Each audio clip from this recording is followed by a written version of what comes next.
Ce que vous êtes en train de regarder, ce sont des entrelacs, des ornements composés de lignes courbes enlacées les unes dans les autres. Nous nous trouvons ici, à la cathédrale d'Oloron-Sainte-Marie, où on peut voir de magnifiques entrelacs.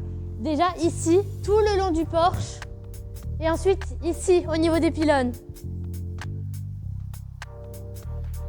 Et en dehors du côté artistique, c'est aussi un objet mathématique, un sujet de recherche, et ça a été le nôtre. On part d'un graphe. Ici, une arête et deux sommets, un segment. Au milieu de ce segment, on va tracer une croix. On va partir d'un des brins de cette croix, qui est en fait un des brins, pour contourner un des points. Donc on va contourner ce point et on va rejoindre la croix, on va passer dedans et faire la même chose pour l'autre point. On ne peut traverser un segment que par les croix. Ensuite, on va faire apparaître les dessus-dessous en utilisant une autre couleur.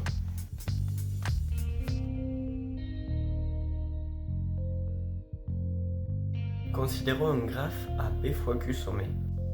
On peut aussi calculer le nombre de croix dans un entrelac. On compte les croix dans une ligne, puis toutes les lignes. Pour les colonnes, c'est la même chose. Il y a donc P fois Q-1 plus Q fois P-1 croix dans cet entrelac. Mais attends, le nombre de brins, on peut le calculer avec le PGCD de P et de Q, non? On va le démontrer.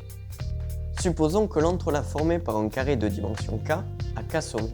Chaque sommet est alors entouré par un brin différent. Considérons maintenant un carré de dimension K plus 1. Par étirement des brins, on peut entourer tous les sommets du grand carré, sauf ceux de la deuxième diagonale. Il nous faut alors un brin supplémentaire. Donc le carré de dimension K plus 1 a K plus 1 brin. Si je comprends bien, puisque l'entrelac formé par un carré de dimension 1 a un brin, alors l'entrelac formé par un carré de dimension 2 aura alors deux brins. Et ainsi de suite. Tous les entrelacs formés par des carrés de dimension P ont P brins. Démontrons que tout entrelac formé par un rectangle de dimension P et Q a le même nombre de brins que l'entrelac formé par le rectangle de dimension Q moins P et P. Pour cela, nous regardons la dernière rangée du carré et la première du rectangle. Le carré a P sommets, donc P brins différents. On les note C1, C2 jusqu'à CP. Le rectangle a P sommets, mais les brins peuvent être identiques. Notons les A1, A2 jusqu'à AP. On coupe le brin C1 et le brin A1, on ajoute la croix et regarde, ils se raccordent. Le brin A1 peut entourer les sommets du brin C1 et ainsi de suite. Tous les brins AI du rectangle peuvent remplacer les brins CI du carré respectivement et seulement celui. Le nombre de brins du grand rectangle est égal au nombre de brins du petit rectangle.